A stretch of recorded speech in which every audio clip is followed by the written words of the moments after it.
Hello dear students. तो I hope कि आप लोग अपनी प्रिपरेशन जो है लास्ट स्टेज पर कर लिए होंगे और अब एक दिन और बचा हुआ है। तो अब ज़्यादा कुछ पढ़िए नहीं, बस आप क्वेश्चन जो आपको डाउट हो उसको रिवीजन कर लीजिए, क्लियर कर लीजिए। बाकी फार्मूला सारा याद होना चाहिए और रिलैक्स करिए। मतलब आप सोचिए कि कल एग्जाम है तो आज आपको ज़्यादा कुछ पढ़ना नहीं है, ठीक है।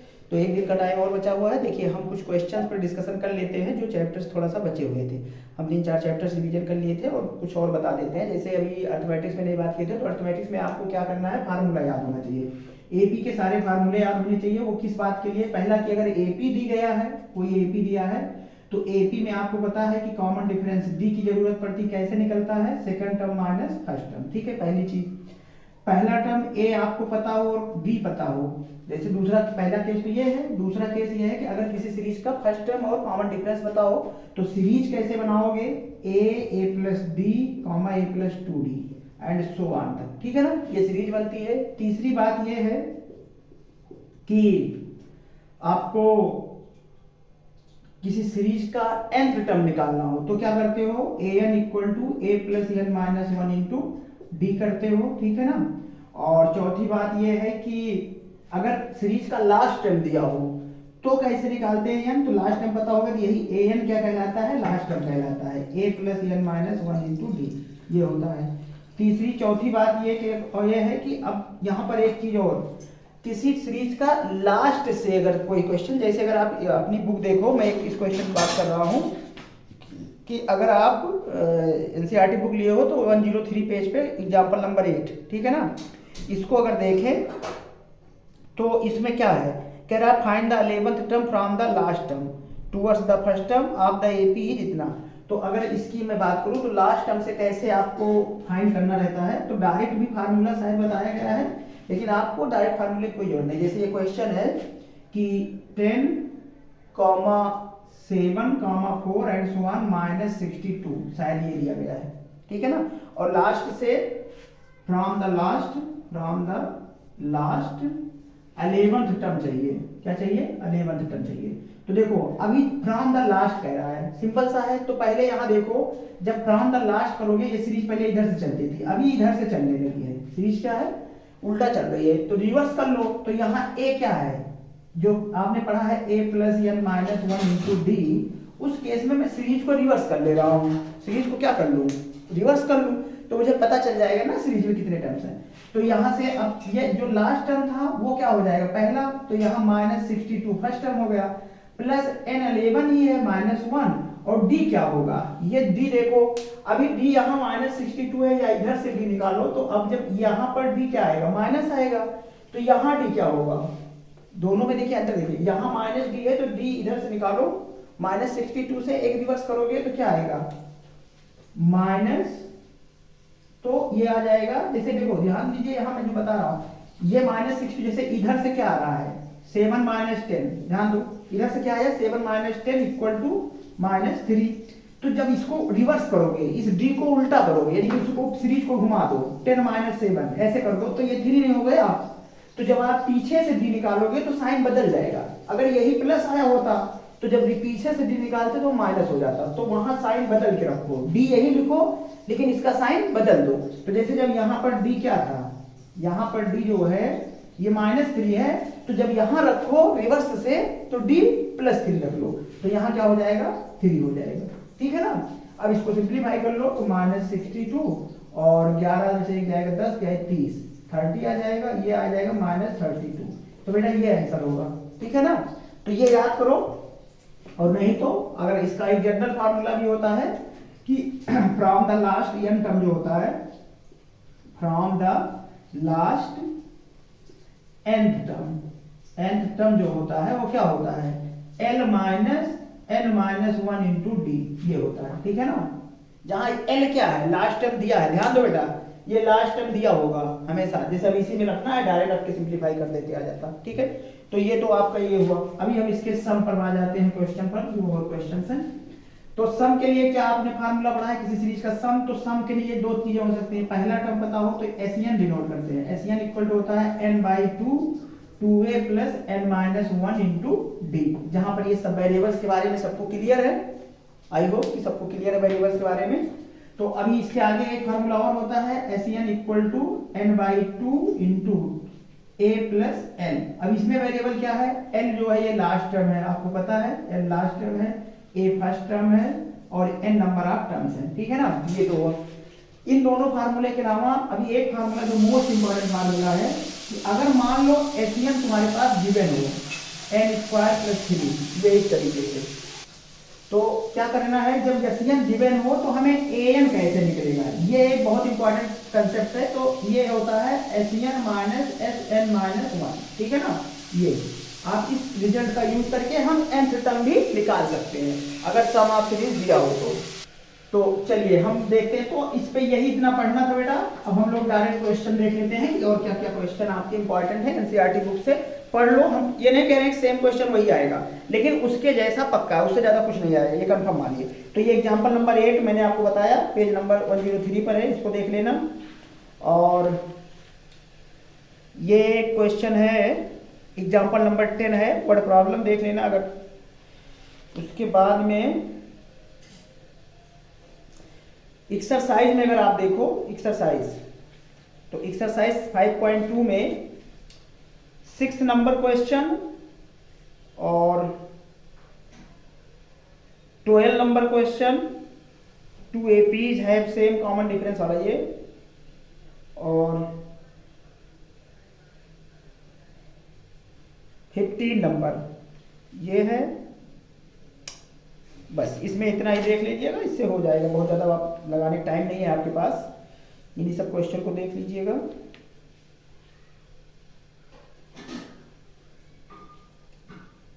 इसके बाद आपका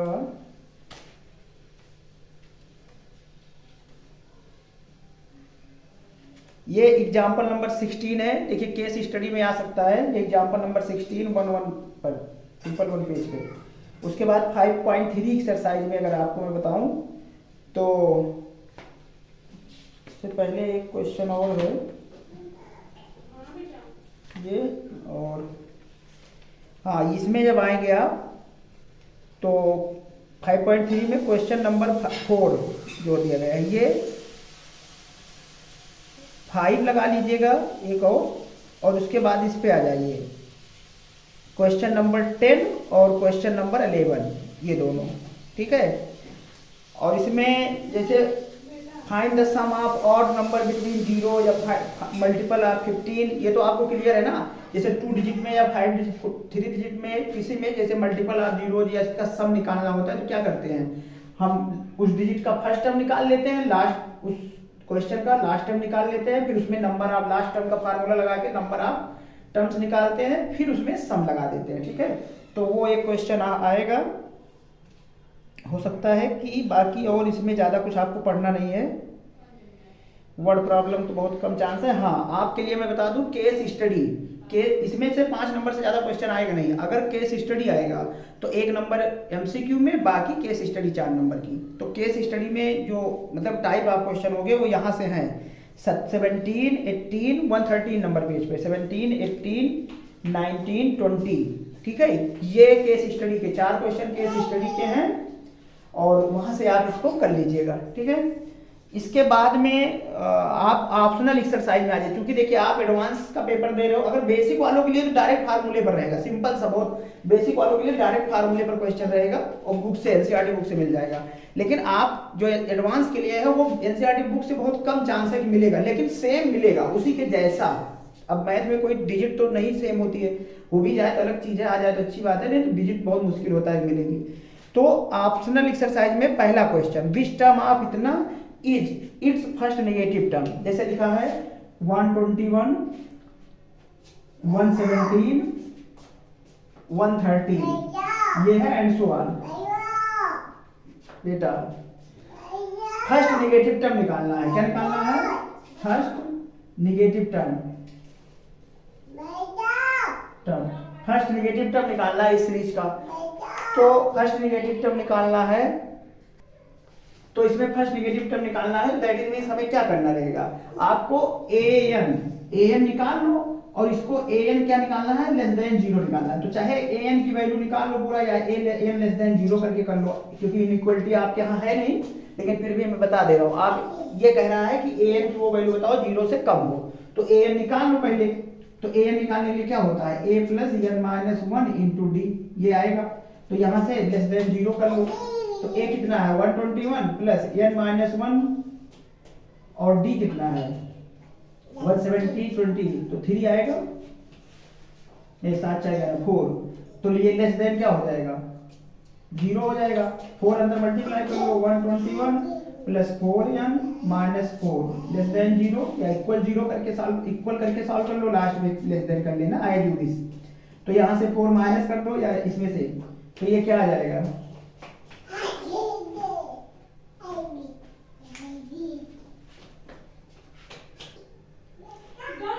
ये क्या आएगा, तो यहाँ से देखिए d जो है 117 माइनस 121, ये -4 आएगा, सॉरी, तो ये -4 आएगा। तो -4 माइनस माइनस से प्लस हो जाएगा और ये माइनस हो जाएगा, ठीक है ना। ये तो यहाँ से क्या आएगा देखिए, तो 4 1 5 125 minus 4n less than 125 transfer का, तो -125, ठीक है। अब 125 माइनस, दोनों तरफ माइनस है, इनइक्वालिटी का एक रूल होता है कि अगर इनइक्वालिटी में दोनों तरफ माइनस से मल्टीप्लाई कर दो तो इनइक्वालिटी का साइन रिवर्स हो जाता है, चेंज हो जाता है, ठीक है ना। कि जैसे अगर लिखा है कि 6 ग्रेटर देन 5, ठीक है, और इसमें माइनस मल्टीप्लाई कर दो, -6 और -5 कर दो, तो ये इनइक्वालिटी चेंज हो जाएगी, ये इस तरीके से -5 बड़ा हो जाएगा -6 से। तो ये रूल यहाँ भी लगेगा। तो यहाँ से क्या करो, इनइक्वालिटी बदल दो, तो ये आ जाएगा 4n ग्रेटर देन 125, तो n ग्रेटर देन हो जाएगा 125/4, ठीक है। और इसको सिंपलीफाई करोगे तो implies that n greater than आ जाएगा 4 3 12 4 करने, सॉरी 4 3 जा 12 और 4 1 जा 4 पॉइंट 4 2 जा 5, तो ये आएगा। तो आपका कह रहा है कि n ग्रेटर होना चाहिए 31.25 से, तो 1 ग्रेटर होना चाहिए 31.25 से, तो इसका मतलब क्या होना चाहिए, n इक्वल टू आ जाएगा 32, ठीक है ना। ये तो ये आ जाएगा फर्स्ट नेगेटिव टर्म। तो ये एक क्वेश्चन है ऑप्शनल एक्सरसाइज में। ऐसे ही ऑप्शनल एक्सरसाइज का आपको मैं बता दूं कि सेकंड, ये फोर्थ और केस स्टडी के लिए फिफ्थ, तो इसको पढ़ जरूर लीजिएगा। फोर्थ और सेकंड ये क्वेश्चन कर लीजिएगा, आपको 3 नंबर के क्वेश्चन में आने के चांस है, तो ये कर लीजिएगा। बस इतना जितना मैंने कह दिया उतना आप कर लोगे, पढ़ लोगे, तो आई होप हो जाएगा आपका, ठीक है ना। एपी में और ज्यादा कुछ एपी में पढ़िए नहीं, आप बहुत ज्यादा क्वेश्चन लगाने, बस आप फार्मूला याद कर लीजिए, ज्यादा टाइम नहीं बचा है आपके पास। इसके बाद कोऑर्डिनेट ज्योमेट्री में मैं आपको रिवीजन करा देता हूँ। कोऑर्डिनेट ज्योमेट्री का आपको जनरल बात बता दूं, क्लास 9 की जो होल करना है, आपको पता है ये फर्स्ट क्वाड्रेंट दोनों x और y पॉजिटिव होता है, सेकंड क्वाड्रेंट में क्या होता है x माइनस होता है, y पॉजिटिव होता है, और थर्ड में दोनों माइनस होता है ना, और फोर्थ में क्या होता है x प्लस होता है, y माइनस होता है, ये तो सबको पता है। दूसरी एक चीज याद रखो कि अगर कोई भी लाइन x एक्सिस के पैरेलल है तो y एक्सिस पर कट करेगी और वहां y समथिंग दिया रहेगा, लेकिन x इक्वल टू 0 होगा, ठीक है ना, ये आएगा। लेकिन अगर कोई लाइन y एक्सिस के पैरेलल है तो x समथिंग दिया रहेगा, मान लो माइनस से है, और ये y इक्वल टू 0 होगा, और दोनों लाइन जहां इंटरसेक्ट करेगी वो इंटरसेक्टिंग कोऑर्डिनेट होगा, पॉइंट होगा, ठीक। तो इस बेसिस पे कोई क्वेश्चन आएगा। फिर तीसरी बात, अगर कोई पॉइंट किसी लाइन एक्सिस पे एग्जिस्ट करेगा, कोई पॉइंट अगर एक्सिस पर एग्जिस्ट कर रहा है, जैसे ये x एक्सिस पर है तो कोऑर्डिनेट जो होगा y 0 होगा, यानी कि x, 0 होगा, ठीक है। और कोई कोऑर्डिनेट y एक्सिस पर एग्जिस्ट कर रहा है तो उस समय x 0 होगा, y कुछ होगा, ठीक है ना, x 0 होगा और y होगा, ठीक। तो कोऑर्डिनेट ऐसे रिप्रेजेंट होगा। तो ये दोनों बात क्लियर होनी चाहिए, इतनी बात। अब यहाँ क्लास में तो क्लास 9 की बात थी, फिलहाल क्लास 10 में जो है वो बता देता हूँ। रिवीजन करा रहा हूँ बेटा, ये समझ में बताया आपको, तैयार है फिर भी। अब इसमें क्या है, आपको 2 पॉइंट के बीच की डिस्टेंस निकालना है, एक a है एक b है। a जो है वो x1 y1 और ये क्या है x2 y2, इनके बीच की डिस्टेंस d फाइंड करनी है। अब ये एप्लीकेशन कहाँ कहाँ एग्जिस्ट करेगा, सोचो, जहां जहां भी हमें किसी लाइन की लेंथ निकालनी होगी, जैसे ट्रायंगल है, क्वाड्रिलेटरल है, सर्किल है, रेडियस है, डायमीटर है, ठीक है ना, या 2 पॉइंट से डिस्टेंस दूरी बराबर हो, ठीक। इस तरीके के क्वेश्चन में सब जगह यही फार्मूला लगेगा। तो डिस्टेंस का फार्मूला कहलाते हैं इसको डिस्टेंस का फार्मूला बोलते हैं, और ये होता है √x x1 माइनस x2 का whole square plus y1 minus y2 का होल स्क्वायर। कुछ बच्चे इसको दूसरे तरीके से याद किए हैं, कोई बात नहीं, इसको आप x2 माइनस x1 का होल स्क्वायर लिख सकते हो प्लस y2 माइनस y1 का होल स्क्वायर लिख सकते हो। तो एज यूजुअल जैसा आपने याद किया है उसी तरीके से याद करके जाइए, जैसा प्रैक्टिस कर रहे थे वैसे ही करिए, हमारे कहने से इसको दूसरे तरह से नहीं याद करिए बस। हाँ, ये दोनों सही है, ठीक है ना। तो ये डिस्टेंस का फार्मूला है जो कहाँ यूज होगा, ट्रायंगल में। ट्रायंगल का तीनों प्रॉपर्टी पता है, ट्रायंगल में टाइप ऑफ ट्रायंगल्स पता है। राइट ट्रायंगल को छोड़ करके 4 ट्रायंगल की बात याद रखो, चारों में से कोई एक अगर आना होगा तो आएगा। क्या है कि अगर तीनों साइड इक्वल हो जाएगी, मान लो कोई ट्रायंगल है, तीनों साइड अगर इक्वल हो गई तो आपको पता है इक्विलैटरल ट्रायंगल होगा। दो साइड इक्वल हो गई तो आइसोसेलेस होगा। तीनों साइड अनइक्वल होगी तो दो केस निकल कर आया। पहला तो स्केलन हो गया, चलो ठीक है, लेकिन तुम्हें कैसे पता है स्केलन है? हो सकता है वो राइट एंगल ट्रायंगल भी हो। तो 4 ऑप्शन दिए हैं, इक्विलैटरल, स्केलन, आइसोसेलेस और राइट एंगल। तो हो सकता है कि अगर आपका इक्विलैटरल नहीं है, आइसोसेलेस नहीं है, तो स्केलन और राइट ट्रायंगल भी हो सकता है। तो ये भी चेक कर लीजिएगा कि कहीं दो साइड का सम तीसरे के इक्वल तो नहीं है, ठीक है ना। स्क्वायर का सम मतलब वो तीसरे के इक्वल तो नहीं है स्क्वायर के, तो ये भी देख लीजिएगा जरूर, ठीक है। और इसके बाद क्वाड्रिलेटरल है। क्वाड्रिलेटरल में आपको पता है कि अभी मैं टिक कर दूंगा, उसमें क्वेश्चंस हैं आपकी बुक में। तो क्वाड्रिलेटरल में क्या होता है कि आपको पैरेललोग्राम, स्क्वायर, रेक्टेंगल, रोम्बस ये सब प्रूव करने के लिए होता है, ठीक है। हाँ, रोम्बस से याद आया कि रोम्बस की एरिया 4 कोऑर्डिनेट दे देगा और कहेगा find the area of rhombus. तो उसको कैसे निकालोगे? रोम्बस की एरिया होती है हाफ d1 इंटू d2, ठीक है ना। तो दोनों डायगोनल की लेंथ निकाल लीजिएगा और मल्टीप्लाई कर दीजिएगा। क्वेश्चन आपकी बुक में है ऐसा, ठीक है। तो ये तो हुआ आपके ये। एक बात और मैं आपको बता दूं कि कोई 3 पॉइंट दिए गए हैं, तो ये तीनों पॉइंट में जैसे मान लो एक ट्रायंगल है ए बी सी, ठीक है, तो कोलिनियर, तीनों कोऑर्डिनेट क्या है? कोलिनियर की कंडीशन अगर लगानी है और लिखकर आता है prove that given 3 points are collinear by distance formula, ठीक है। तो उस केस में आप तीनों की डिस्टेंस निकाल लो, किसी दो साइड का sum a b plus b c greater than a c. कोई एक दो साइड का सम हमेशा तीसरी से बड़ी कर दो, कोई दो साइड का सम तीसरी से बड़ी कर दो, बस वहां पर तो ये ट्रायंगल बनेगा। अगर ये कंडीशन सेटिस्फाई नहीं की, ये तो ट्रायंगल बनने की कंडीशन है, सॉरी ये ट्रायंगल बनने की कंडीशन है। अगर ये आप दिखा दो कि दो साइड का sum a b plus b c equal to a c, कोई दो साइड का सम तीसरी साइड के इक्वल दिखा दोगे तो वहां पर ये कोलिनियर की कंडीशन एग्जिस्ट कर जाएगी, ठीक है। आप डिस्टेंस निकाल के इस कंडीशन से सिंपलीफाई कर देना, आ जाएगा जो भी पूछेगा। पहला केस। दूसरा कोलिनियर का एक और है कि अगर मान लो ये x1 y1 हो, x2 y2 हो और ये x3 y3 हो, तो आपके पास होना चाहिए कि एरिया ऑफ ट्रायंगल आप पढ़े, सिलेबस में तो नहीं है लेकिन फिर भी जानते हैं, x1 y2 minus y3 plus x2 y3 minus y1 plus x3 y1 minus y2। ये आपने पढ़ा है, एरिया का फार्मूला है, एरिया ऑफ ट्रायंगल। ये क्या है? एरिया ऑफ ट्रायंगल का फार्मूला आपको बताया गया है, ठीक है। तो ये आपका एरिया ऑफ ट्रायंगल का फार्मूला है, ये सबको पता है नहीं हो। अब यहां पर क्या करना है, आपका ये सिलेबस में तो नहीं है लेकिन इसको कोलिनियर में लगा सकते हो अगर ये ना लिखा हो कि डिस्टेंस फार्मूला लगाना, क्योंकि डिस्टेंस लगाओगे तो 3 बार डिस्टेंस लगाना पड़ेगा, उसमें हो सकता है गलती करो। लेकिन इससे अगर कोलिनियर दिखाओगे तो डायरेक्ट आ जाएगा। तो एक काम करो, ये कोऑर्डिनेट जो है ये कोलिनियर होगा अगर ये इक्वल टू 0 आ जाए, तो कोलिनियर की ये कंडीशन है, सीधा यही याद कर लो, ठीक है ना। ये 3 पॉइंट्स अगर कोलिनियर में अगर डिस्टेंस से नहीं लिखकर आ रहा है तो यही लगा दीजिएगा, आ जाएगा। वेरिएबल निकालने के लिए भी आता है इसमें, ठीक है। तो ये हुआ।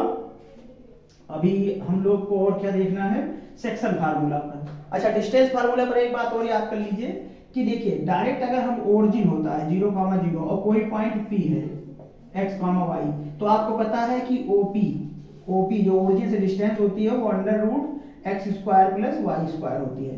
तो डिस्टेंस फ्रॉम द ओरिजिन के लिए ये डायरेक्ट फार्मूला है, आप उससे कर लीजिएगा, ठीक। और इसके बाद में आपको मैं बताऊं सेक्शन फार्मूले पर आ जाते हैं। अब सेक्शन फार्मूले का क्या रोल है, कैसा क्वेश्चन है? देखिए बेसिक वालों के लिए तो बहुत सिंपल सा है, डायरेक्ट सेक्शन फार्मूले पर क्वेश्चन आ जाएगा, लेकिन स्टैंडर्ड वालों के लिए थोड़ा सा चेंज होगा। अब उनको मैं यहीं से एक्सप्लेन कर रहा हूं। जैसे मान लो कोई 2 पॉइंट्स दिए गए हैं P या A B, ठीक है, और इनके कोऑर्डिनेट हैं x1 y1 और x2 y2, ठीक है ना। और एक लाइन है कोई, मान लो ये कोई लाइन ऐसे है, ठीक है ना। ये लाइन है ax plus B Y plus C equal to 0, जो इस लाइन को यानी कि ए बी लाइन को P पॉइंट पे एक्स वाई पर कट कर रही है। मान लेता हूँ एक्स वाई पे क्या कर रही है, कट कर रही है। तो इस लाइन को किसी न किसी रेशियो में बांटेगी। तो आप किससे याद किए हो, यमियन से याद किए हो तो ठीक है, के रेस 1 से याद किए हो तब भी ठीक है। ठीक है, कैसे किए हो तुम्हारे पर डिपेंड करती है। तो मान लेता हूँ कि ये लाइन जो है P वो इसको के रेस 1 में या m रेस n में इंटरसेक्ट कर रही है। तो यहाँ से क्वेश्चन ये होता है कि हमें इस पॉइंट P पॉइंट का कोऑर्डिनेट क्या होगा, इसको कैसे फाइंड किया जाता है, यही सेक्शन फार्मूले में बताया जाता है। इंटरनली बाइसेक्ट किया है तो इसका क्या रूल है, तो pxy इक्वल टू जो होता है वो मैं बता रहा हूँ। अब अगर तुम यहाँ पर m ले रहे हो तो x m के साथ यहाँ से डिस्टेंस दूरी है, इसका मल्टीप्लाई x2, और जब यम लोगे तो x1, तो प्लस n x1, और सब में प्लस ही रहता है, डिनोमिनेटर में यम प्लस n, कॉमा ऐसे ही दूसरा m के साथ y, तो my2 प्लस n y1 अपान m प्लस n। ये सेक्शन फार्मूला है। ये क्या बता रहा है, ध्यान दो, सेक्शन फार्मूला में क्या मिला, ये पॉइंट P मिला, कोऑर्डिनेट P मिला, ये ध्यान दो। अगर हमें ये पता हो तो हम यहाँ से mn की वैल्यू निकाल सकते हैं, ठीक। लेकिन अब मुझे नहीं पता है ये, अगर तो ये पॉइंट इस लाइन को भी तो एग्जिस्ट करेगा। एक बात ये भी सोचो, ये पॉइंट इस लाइन को भी एग्जिस्ट करेगा, ठीक है ना। तो जब इस लाइन को एग्जिस्ट करेगा तो यहाँ से ये x और y की वैल्यू यहाँ रख दो, तो यहाँ से जो भी कंडीशन होगी वो निकल जाएगी, ठीक है। ये स्टैंडर्ड लेवल का क्वेश्चन है और आपकी बुक में है। आप अगर हमको बता रहे हैं आपको कोऑर्डिनेट ज्योमेट्री में ये क्वेश्चन है सेक्शन फार्मूले पर, ये सेक्शन फार्मूले पर क्वेश्चन है, ऑप्शनल एक्सरसाइज का पहला क्वेश्चन, पेज नंबर 171 पे, ठीक है ना। लिखा है determine the ratio in which the line 2x plus Y minus 4 equal is divide line 7 joining the point this and this. तो ये क्वेश्चन कर लीजिएगा सेम फार्मूला लगा करके, इसमें आप पॉइंट निकाल लीजिएगा, जो आएगा यमियन के फॉर्म में ये रिजल्ट, इसको यहाँ पास करा दीजिएगा गिवन लाइन में, और वहां से यमियन की वैल्यू आ जाएगी। यमियन में मानना या के रेस टू 1 में मानना, एज यू विश, ठीक है। एक तो ये हुआ। अभी आगे इसमें और क्या है, इसमें एक है कि अगर ये पॉइंट P जो है मिड पॉइंट हो, जो अभी आपने पॉइंट लिखा ये P जो पॉइंट है ये मिड पॉइंट हो, तो अगर ये मिड पॉइंट होगा तो उस केस में pxy क्या आएगा, तो उस केस में ये रेशियो 1:1 का हो जाएगा, और वहां पर जो होगा x1 प्लस x2/2 कामा y1 प्लस y2/2 ये आ जाएगा, ठीक है ना। तो इसको मिड पॉइंट फार्मूला बोलते हैं, इसको क्या कहते हैं, मिड पॉइंट फार्मूला। एक ये हुआ। तीसरी चीज एक और मैं बता दूंगा आपको, सेंट्रॉयड ट्रायंगल, ठीक है। ये क्या होता है कि इसके बीच का एक पॉइंट होता है, ठीक है ना, इसका तो ये क्या होता है x1 plus x2 plus x3/3 कामा y1 plus y2 plus y3/3 ये होता है जब coordinate x1 y1 x2 y2 और x3 y3 दिया हो, तो ये होगा। एक नोट इसमें आप याद रखिए, मैं शायद नोट कराया हूं, अपना नोट देखिएगा, तो क्लास में थे तो हम लोग क्लास में नोट करवाए हैं कि अगर मिड पॉइंट दिया हो, क्या दिया हो, मिड पॉइंट दिया हो, तो इसके द्वारा जो सेंट्रॉयड बनता है उसका भी वही होता है जो यहां से वर्टेक्स से बनता है। तो अगर मिड पॉइंट दिए हो इसके, तो उससे सेंट्रॉयड निकालना हो तो आप डायरेक्ट यहां से भी वही फार्मूला लगा देना, यही वाला, ठीक है ना, रिजल्ट वही आएगा, ठीक। तो ये तो वही कॉन्सेप्ट की बात हुई। अभी ये सब चीजें क्या हुई, कंसेप्ट्स की बात हुई। अब इस पे हम लोग क्वेश्चन देखते हैं। यानी देखना क्या है, मैं आपको बता दूं कि क्या रिवीजन कर लो, तुम पढ़ क्या लो, तो आप टिक कर लीजिए, ज़्यादा टाइम तो नहीं है अभी आपके पास, लेकिन फार्मूला जरूर याद होना चाहिए। तो हम लोग को आपको बताते हैं पढ़ना क्या है, ज़्यादा कुछ नहीं पढ़िए। तो एग्जाम्पल फर्स्ट पढ़ लीजिएगा, ठीक है, और एग्जाम्पल सेकंड, और ये है एग्जाम्पल 3 जो है वो वर्ड उसमें केस स्टडी के लिए है, ध्यान दो। एग्जाम्पल 3 केस स्टडी के लिए है, आपको पढ़ना होगा तो पढ़ लीजिएगा। और ये एग्जाम्पल 4 है relation between X and Y में। इसके बाद में एक है find the point Y axis equidistance from the this, इसका कोई वो नहीं है। तो अब आप लोग ये आप एक्सरसाइज आएंगे 7.1, तो ये क्वेश्चन नंबर है 3, और 5 जो है एक्सरसाइज का क्वेश्चन नंबर 5 ये केस स्टडी का है। और फिर आगे आएंगे तो क्वेश्चन नंबर 7, 8, क्वेश्चन नंबर 7, 8, 9, 10, ये बस इतना लगा लीजिए। इसके बाद आप अगले पेज पर जब आएंगे आगे तो 164 पेज पे, 164 का एग्जाम्पल नंबर 7 और find the ratio x divide sequence dividing the इतना, ये तो हाँ मोस्ट इंपॉर्टेंट है एग्जाम्पल नंबर 10, मोस्ट इंपॉर्टेंट में डाल लीजिएगा एग्जाम्पल नंबर 10 पैरेललोग्राम का पॉइंट है। और एक्सरसाइज में 7.2 एक्सरसाइज में 167 पेज पे 3 नंबर क्वेश्चन केस हिस्ट्री का है, ठीक है, 3 नंबर क्वेश्चन केस हिस्ट्री का है। और आपका क्वेश्चन नंबर 10 और coordinates line segment points find the coordinate of diameter, और क्वेश्चन नंबर 7 डायमीटर और उसके सर्किल के क्वेश्चंस, ठीक है। और आगे आएंगे तो पेज नंबर 169 पे एग्जांपल नंबर 10 के की वैल्यू निकालनी है, कोलिनियरिटी कंडीशन जो मैंने बताया उसी को डायरेक्ट लगा दीजिएगा एरिया वाला, ठीक है। और इसके बाद में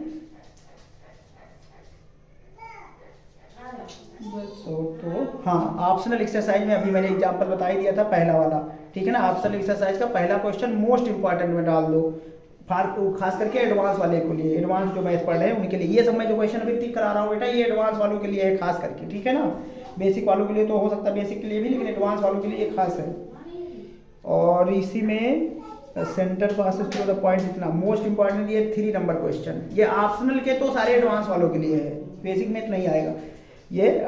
एक तो ऑप्शनल में पहला, दूसरा, तीसरा ये कर लीजिए, 5वां केस स्टडी है, बस ये इतना कर लीजिएगा, इससे आपका हो जाएगा। तो ये तो कोऑर्डिनेट हुआ। और अब इसके बाद ये दोनों चैप्टर्स के बाद आपको हाइट एंड डिस्टेंस के क्वेश्चंस की मैं बात करूं तो हाइट एंड डिस्टेंस में आप सबको पता है कि वो स्पीड और उससे आता है, खास करके tan, cot, sin, cos की वैल्यू याद रखिएगा।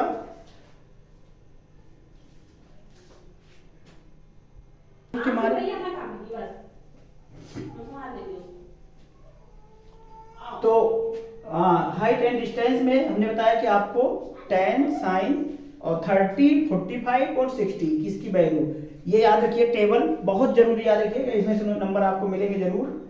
और ट्रिग्नोमेट्री में सारे रेशियोज आपको पता होने चाहिए। और जैसे ट्रिग्नोमेट्री के सारे फार्मूले की मैं रिवाइज करने की बात करूं तो आपको पता है क्या होता है। जैसे अगर मान लो राइट ट्रायंगल है, ए है, ये बी है, ये सी है, तो ये थीटा है। तो देखिए थीटा के लिए अगर ये बेस रहेगा तो ये थीटा के लिए बेस होगा और ये परपेंडिकुलर होगा, ठीक है ना, ये चीज, ठीक है। और उस केस में आपको सबको पता है ये हाइपोटेनस दोनों के लिए सेम होता है। यहाँ भी ये अल्फा होगा तो अल्फा के लिए ये बेस हो जाएगा, अल्फा के लिए क्या हो जाएगा, ये बेस हो जाएगा, थीटा के लिए ये बेस होगा, ठीक है। तो जिस एंगल को लोगे, जैसे साइन थीटा आपने लिखा तो थीटा के सामने वाली साइड परपेंडिकुलर होती है, ध्यान दो। तो ये ए बी अपॉन सी, तो क्या होता है, मैं एक बार रिवाइज करता हूँ कि साइन थीटा, जैसे इसके लिए मैं बताऊं तो साइन थीटा इक्वल टू क्या होता है, परपेंडिकुलर बाई हाइपोटेनस, ठीक है ना। कॉस थीटा क्या होता है, बेस बाई हाइपोटेनस। और tan थीटा क्या होता है, परपेंडिकुलर बाई बेस। और इसी को आगे रिवर्स कर दोगे तो बाकी कॉट इसका उल्टा हो जाएगा tan का, साइन का उल्टा क्या होता है, कोसेक होता है थीटा, कॉस का उल्टा क्या होता है, सेक थीटा होता है, और tan थीटा का उल्टा क्या होता है, कॉट थीटा। रेशियो में उल्टा होता है, मैं जो रेशियो की बात कर रहा हूं, ठीक है। और आपने क्या पढ़ा है कि tan थीटा और sin cos में रिलेशन होता है sin theta upon cos theta, ये पढ़ा है। और एक चीज और मैंने बताया है कि sin थीटा, ये जो उल्टे वाले पार्ट है, ये ठीक है ना। आप अपना नोट्स पलटिएगा, वहां मिलेगा ये सब फार्मूला, बेटा याद कर लो। याद करने वाली जो चीजें वही मैं बता रहा हूँ तुम्हें, आपको याद करना है। तो इन सब का मल्टीप्लाई, जैसे sin theta into cosec theta, कहीं मिल जाएगा तो 1 हो जाएगा, ठीक है। अगर आपको cos theta into sec theta कहीं मिल जाएगा तो 1 हो जाएगा, और tan theta into cot theta कहीं मिल जाएगा तो 1 हो जाएगा, ठीक है ना, ये चीज। तो ये इतना याद करिए। और इसमें क्या याद करने वाली बात है, कॉम्प्लीमेंट्री तो आ नहीं रहा है आपके सिलेबस में, तो बच्चा क्या अभी इसमें वैल्यू तो साइन जीरो की वैल्यू क्या होती है, जीरो की वैल्यू जीरो होती है, और साइन 30 की वैल्यू याद है सबको ना 1/2 होती है, साइन 45 की वैल्यू 1/√2 होती है, और साइन 60 की वैल्यू √3/2 होती है, और साइन 90 की वैल्यू बेटा क्या होती है, 1 होती है। ये तो सबको याद ही है। अब इसी का रिवर्स कर दो तो cos की हो जाएगी, तो यहां से क्या होगी, ये cos 0 की वैल्यू, ठीक है, ये क्या होगी cos 30 की वैल्यू, ये क्या होगी cos 45 की वैल्यू, ये क्या होगी cos 60 की वैल्यू, और ये क्या होगी cos 90 की वैल्यू, ठीक है, ये दोनों समझ गए ना। तो यही आपकी रिवर्स वैल्यू लिखी हुई है, और इन सब की वैल्यू डिवीजन लगा दो तो tan की वैल्यू क्या हो जाएगी, tan जो जीरो आएगा वो जीरो होगा, tan 30 जो होगा वो क्या होगा 1/√3 होगा, tan 45 क्या होगा 1 होगा, और tan 60 जो होगा वो √3 होगा, और tan 90 जो होगा वो इनफाइनाइट होगा, यानी नो सॉल्यूशन। ठीक है, तो बस इतना याद रख लीजिएगा फार्मूले के रूप में। और एक और है आइडेंटिटी। आइडेंटिटी बेटा क्या है, याद रखो तीनों आइडेंटिटी, जिससे भी क्वेश्चन कर पाइएगा कर दीजिएगा। ठीक है, तो ट्रिग्नोमेट्री में आइडेंटिटी याद करना है आपको, वो क्या है कि sine square theta plus cos square theta equal to 1 होता है। इसी से ट्रांसफर करो तो sine square theta equal to 1 minus cos square theta, और cos square theta equal to 1 minus sine square theta, ये होगा। बाकी दो आइडेंटिटी जो है अगर आपको उसको लगा देने से आसानी से हो जाएगा तो उसी आइडेंटिटी को यूज कर लीजिएगा। वो क्या है दोनों अदर, कि sec square theta equal to 1 plus tan square theta, और cosec square theta equal to 1 plus cot square theta. ठीक है ना, ये तो इन दोनों आइडेंटिटी को भी आप जरूरत समझिएगा तो लगा दीजिएगा, नंबर नहीं कटेगा। ठीक है, जब तक कि लिख के नहीं आएगा उससे कोई मतलब नहीं। तो ये हुआ। और जो इसके हाइट एंड डिस्टेंस में क्वेश्चन की बात है, तो हाइट एंड डिस्टेंस में क्वेश्चन मैंने बहुत सारी चीजें बताई है आपको। अब उसमें क्लियर नहीं है कि कहाँ से आपकी बुक से भी आ सकता है और बाहर से भी। बेसिक वालों के लिए तो बुक से ही आ जाएगा, लेकिन एडवांस वालों के लिए थोड़ी सी दिक्कत हो सकती है। मैं कुछ क्वेश्चन आपको बता दे रहा हूँ जिनको आप पढ़ लेना चाहिए आपको, खास करके एडवांस वालों के लिए है ये। बेसिक वालों को तो मिल जाएगा बुक से ही, बहुत सारे क्वेश्चन बुक से ही मिल जाएंगे बेसिक में, कोई दिक्कत नहीं। अभी एग्जाम्पल नंबर 5 देखिए, ये एडवांस वालों के लिए मैं बता रहा हूँ, और एग्जाम्पल नंबर 5 180 के लिए पेज पर ये देख लीजिएगा। और बेसिक वाले खास करके ये एग्जाम्पल नंबर 2 देख सकते हैं। और इसके बाद में जब आप आएंगे तो ये है क्वेश्चन नंबर 9 पेज नंबर 8.1 पर, ये मतलब 181 पर एक्सरसाइज 8.1 का ये है। और ये क्वेश्चन नंबर 6 ये एडवांस वालों के लिए भी है, क्वेश्चन नंबर 6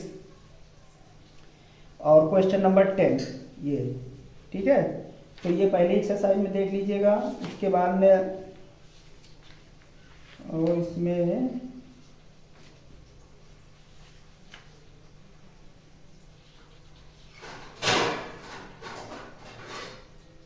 एग्जाम्पल नंबर 7 देख लीजिएगा। ठीक है, एग्जाम्पल नंबर 7 और मोस्ट इम्पॉर्टेंट, ये एडवांस वाले मोस्ट इम्पॉर्टेंट क्वेश्चन है एग्जाम्पल नंबर 8।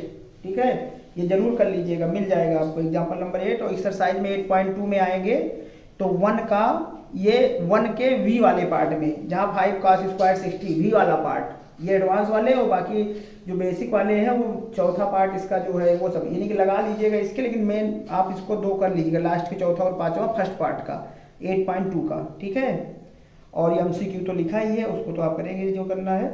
और ये क्वेश्चन नंबर 3 है, क्वेश्चन नंबर 3। ठीक है, तो ये क्वेश्चन नंबर 3 भी देख लीजिएगा 8.2 का। ये 8.3 है ही नहीं सिलेबस में। और इसके बाद में ये डायरेक्ट आ जाइए आप, express in cost ratio in the time, वो तो आएगा नहीं क्योंकि सारे रेशियो है नहीं। हाँ, ये एग्जाम्पल नंबर 13,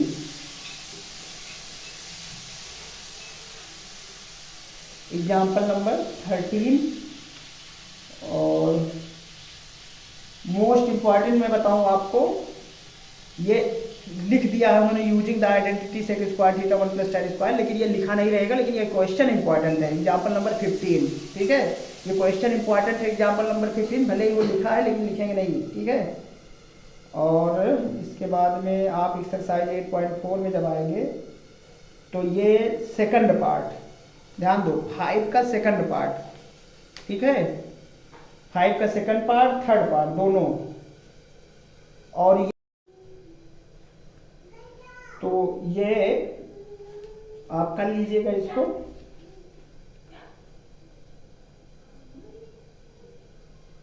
बाकी इसका 7th पार्ट भी देख लीजिएगा, ठीक है ना, ये एक्सरसाइज 8.4 का पेज नंबर 194 पर है, ठीक। और कोशिश करिएगा कि इसके क्वेश्चंस मिल जाएंगे, इसी तरीके से मिल जाएंगे, ठीक है।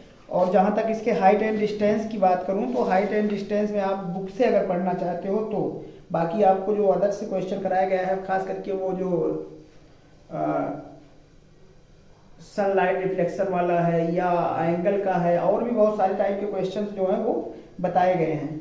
तो उस तरीके से एक और हाइट एंड डिस्टेंस में क्वेश्चन है कि जैसे कोई बैलून है, ठीक है ना, कोई बैलून है, कोई मैन है जो देख रहा है, तो ये किसी पॉइंट से जो देखता है तो उसकी टेंजेंट, इसका एप्लीकेशन मैंने शायद आपको बताया है, और यहाँ से इसका बेस ये है, ठीक है, तो यहाँ से सेंटर से इसका एंगल दिया रहता है, सेंटर से कुछ एंगल दिया है, मान लो ये दोनों बैलून एंगल बनाता है 60, तो ये 30 हो जाएगा, आपको पता है, और इसके सेंटर वाली लाइन इससे डायरेक्ट एंगल बनाती है, मान लो ये कुछ भी बना रही है 45, ठीक है, तो यहाँ से इसकी डिस्टेंस बताना रहता है सेंटर से कि बैलून कितनी दूर पर, कितनी ऊंचाई पर ये मूव कर रहा है, ये चीज बताना रहेगा।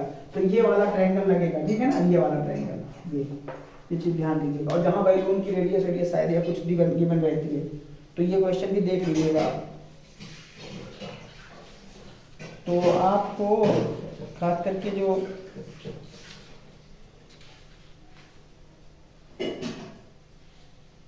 ये एग्जाम्पल नंबर 2 देख लीजिएगा, ठीक है ना, एग्जाम्पल नंबर 2 देख लीजिएगा पेज नंबर 98 पर। उसके बाद एग्जाम्पल नंबर 4 ये भी देख लीजिएगा आप, ठीक। और एंगल डिफिशन बॉटम ऑफ टॉल बिल्डिंग ये तो है नहीं, ये हाँ मोस्ट इंपॉर्टेंट क्वेश्चन है खास करके एडवांस वालों के लिए, एग्जाम्पल नंबर 7, ठीक है, मोस्ट इंपॉर्टेंट क्वेश्चन है। तो ये क्वेश्चन एग्जाम्पल नंबर 7 के बाद जो है ये आपको अगर एक्सरसाइज की बात करें 9.1 में, तो तीसरा क्वेश्चन और question 6, question number 8, question number 11 और 14, 15, 16, खास करके 15 और 16 मोस्ट इंपॉर्टेंट है। और 16 में क्वेश्चन बदल के आएगा, यही आ सकता है, ये नहीं जैसे आएगा जहाँ 4 दिया है वहाँ A मीटर कर देगा, और जहाँ 9 दिया है वहाँ B मीटर, और जो हाइट 6 मीटर प्रूव करनी है वहाँ कहेगा prove that height is under root AB, ये आएगा, ठीक है ना, इस तरीके से भी आता है। तो ये तो हुआ इसका हाइट एंड डिस्टेंस में ट्रिग्नोमेट्री में जो पढ़ना है। और भी आपको जो